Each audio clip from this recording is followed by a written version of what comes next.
The government's proposing a new law to ban cryptocurrency ATMs because they're worried they can be used to launder money. But one of the world's biggest crypto ATM providers says a ban's not the answer. I suppose they would. Ben Weiss is the global CEO of CoinFlip, flown to New Zealand to meet with MPs and joins me at the desk. Ben, good morning. Thanks for having me on. Good to see you. So this is a long way to come. How much money do you make out of New Zealand?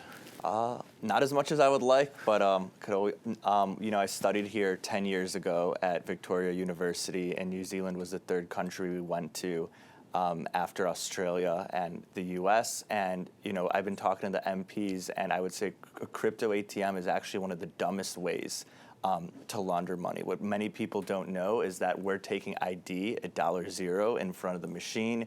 We're taking pictures of people's face. We're using biometrics. We're under the same anti-money laundering as the banks. So, I've been meeting with officials. I've been meeting with the government and telling them all the things that we do from an anti-money laundering perspective. Did they listen?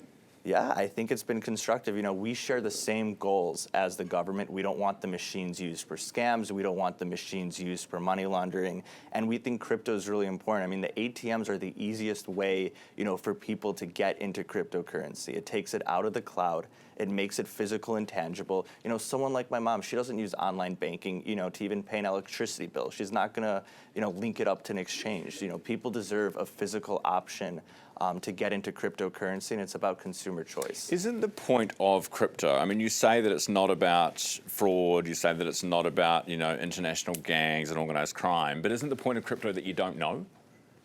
I think crypto is incredibly traceable.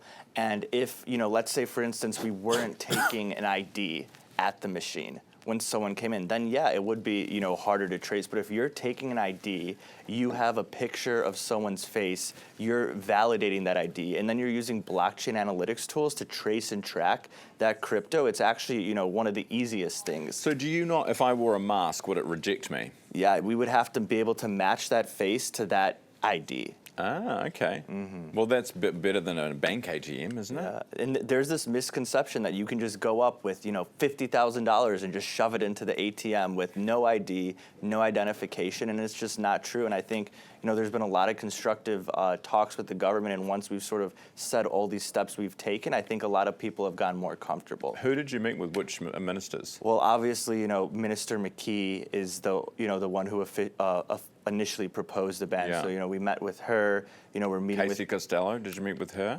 You should meet with her because she's hot on this. Yeah. Because of the organized crime part of it. Mm-hmm. Yeah, interesting. Okay, well, let us know how you get on. And another thing I wanted to say, we're filing suspicious, matter reports. If we see anything that raises a red flag, we're a reporting entity. We're filing these reports, with the government. So they have a trove of information from us. If we see something, that shouldn't be happening, we're filing it. And we've asked. Where else in the world are there crypto ATMs? Well, everywhere?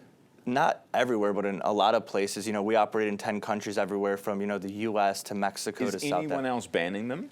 So no one's actually banned crypto ATMs besides Turkey. The government, some officials have said the UK has banned crypto ATMs, and that's just not true. Okay. They said you have to get a license, but no first world democracy has banned crypto ATMs, and New Zealand shouldn't be the first. Appreciate your time this morning, Ben. Thank you, Ben. You've come a long way. Ben Weiss, who's the global CEO of CoinFlip.